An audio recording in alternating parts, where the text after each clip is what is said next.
guys, it's Sheena, the Sports Report girl, here with your college football week in review. So, after a long, hard-fought regular season of college football, the Downtown Athletic Club took center stage last Saturday night at the Nokia Theater in New York City. Some of you may think I am talking about the Heisman Trophy, but you'd be wrong. I am talking about the Heisman Trophy presented by Nissan. For those of us watching, ESPN made certain we knew who their corporate sponsor was, ramming it down our throats every time they went to commercial. I understand the economics of television. Okay, that's not really true, but I do understand that commercials pay for the shows.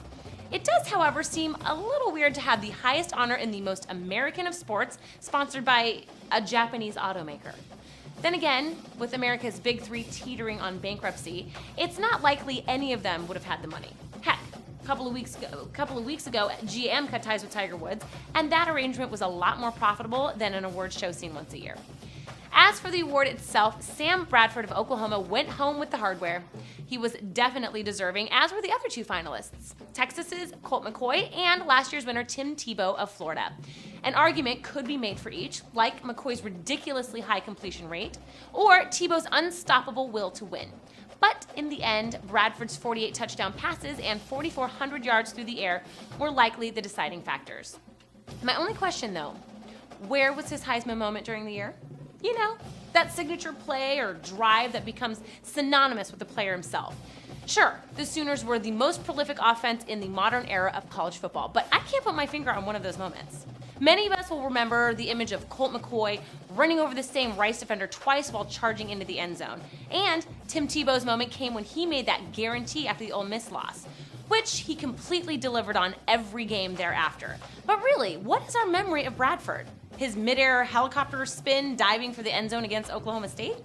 I mean, I don't think he even scored on the play, did he? And while we're on the subject of things that bug me, I think it's a travesty that Graham Harrell was left out of the mix. I know, he came in a very distant fourth. But that's just because the voters penalized him for the blowout loss to Oklahoma. Statistically, he's just as deserving, with more passing yards than Bradford and nearly as many touchdowns. At least he has a Heisman moment, with his last-second pass to Crabtree that beat the Longhorns.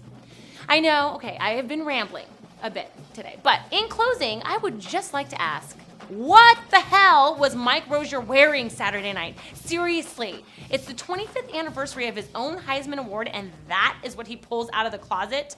A pimp suit?